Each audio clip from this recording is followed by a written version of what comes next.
Residents in Johnson Park near Boerne are fuming over their water bills. More than 100 people in the small community say they're paying for the Del Oro Water Company's mistakes. Action News reporter Elizabeth Gadley sat down with a group of customers today to take a look at their claims and their big bills and joins us now with more. Elizabeth.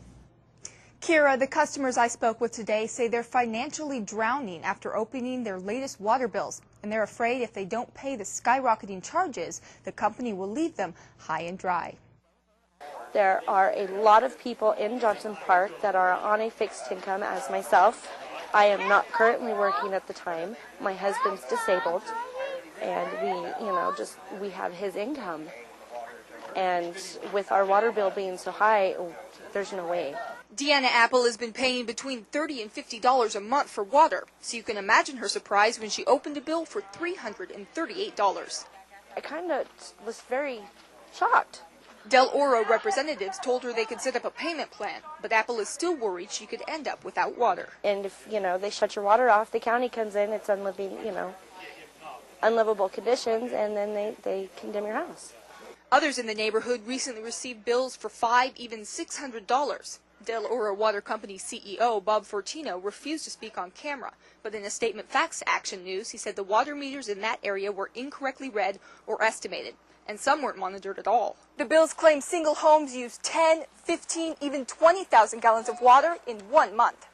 According to Del Oro, that figure is water that was used but not billed for. Chelsea Olney says the company can't tell her how long the problem was going on, and she feels the amount of water listed on her bill is excessive. Mine was around 10,000 gallons. So, again, they didn't know how long of a period of time had gone by for that 10,000 gallons to be used. I'm assuming it's quite a while. Either way, residents say they shouldn't have to pay for someone else's mistake. If Del Oro Company had an employee not reading meters, and now they're trying to make it up all at once, their employee is an agent of their company. And so they need to have some responsibility. Del Oro's CEO says the company notified the California Public Utilities Commission about the problem within 24 hours of its discovery, and that it immediately replaced the field personnel with temporary crews from Butte County and Porterville. From the Reading Broadcast Center, I'm Elizabeth Gadley for Action News. Thank you, Elizabeth.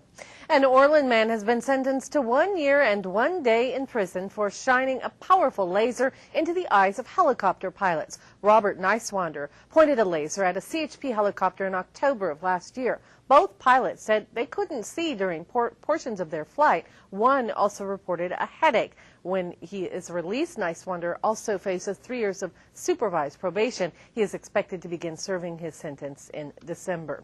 A Reading man convicted of killing a woman more than 20 years ago has been sentenced to 25 years to life in prison. Brian Harper was found guilty of murdering Judith Hasselstrom in 1988. He was linked to the killing through DNA evidence collected after he was convicted for a 2007 bank robbery in Reading.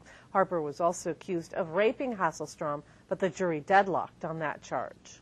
Despite the tough economy elsewhere, statistics show the city of Orland continues to grow as it claims the spot as the second fastest growing city in the Tri-County area. Action News reporter Audrey Assistio joins us to explain how the city is able to overcome the economic odds. Audrey.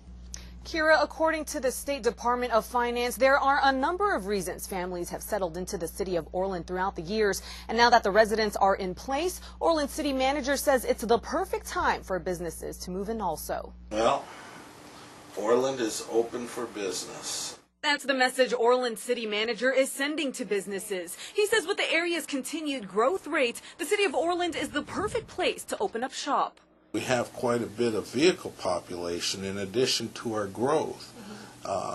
So we hope that will allow us to say, yeah, Orland is a good place to do business. According to the State Department of Finance, Orland has grown by 49% over the past 2 decades. It's the second fastest growing city in Butte, Glenn, and Tehama counties behind Chico. Most of the growth between 2000 and 2010 has been between 2004 and 2008. The previous recession in the early part of this decade really hit the Bay Area hard. And so our statistics are showing us that people were moving up here from the Bay Area probably younger than they would have. In 2009 alone, Orland's population increased by 1.2%. Orland's definitely been growing faster than most of the communities in the surrounding area, and it's because there's been a lot of housing development in Orland, and so we find that there are a lot more people now who are working in Chico and living in Orland and just making the short commute over. An Orland city manager says the city's got all the right pieces in place for further growth, including several new housing developments and new commercial property. When the economy does turn around, Orland is ready. We have everything in place. In 1990, Orland had a population of a little more than 5,000 residents. This year, that number's increased to about 7,500. For Action News, I'm Audrey Asistio. Thank you, Audrey. Work on the Dana to Downtown project wrapped up today in Reading. Local officials gathered near the Mount Shasta Mall for a ribbon-cutting ceremony this afternoon to celebrate the completion of the Dana ramp connecting the Hilltop area to downtown. A bike and pedestrian path was also included in the project. Caltrans officials say a lot of hard work went into the plan. This project is not a Caltrans project only. It is certainly a project that the Shasta County RTPA, the City of Reading, Department of Fish and Game, Turtle Bay, basically the whole general community really had a hand in helping shape and make possible. Baker also said he hopes the new structure will help reduce traffic congestion in the area and provide residents with a more enjoyable experience when crossing over the Sacramento River. A Forest Ranch woman has dreams of uniting her two loves, teaching and horses.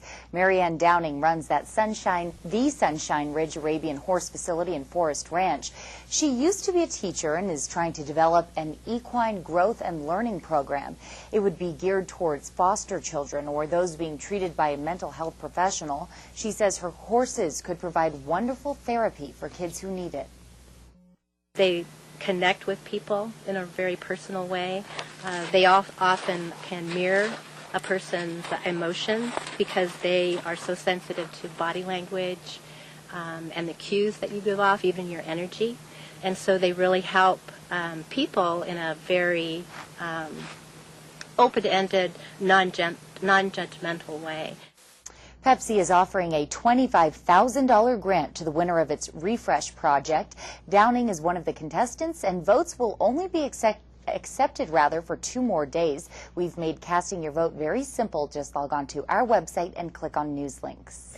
Many states have made it illegal to text while driving, but they haven't seen a big reduction in the number of crashes. Up next on NBC 24 Action News at 5:30, what's behind the trend, and are more states likely to enact similar bans? Hot weather continues across the North State. I'll come back in just a bit. We'll take a look at the 7-day forecast and talk about when cooler weather might finally move on in.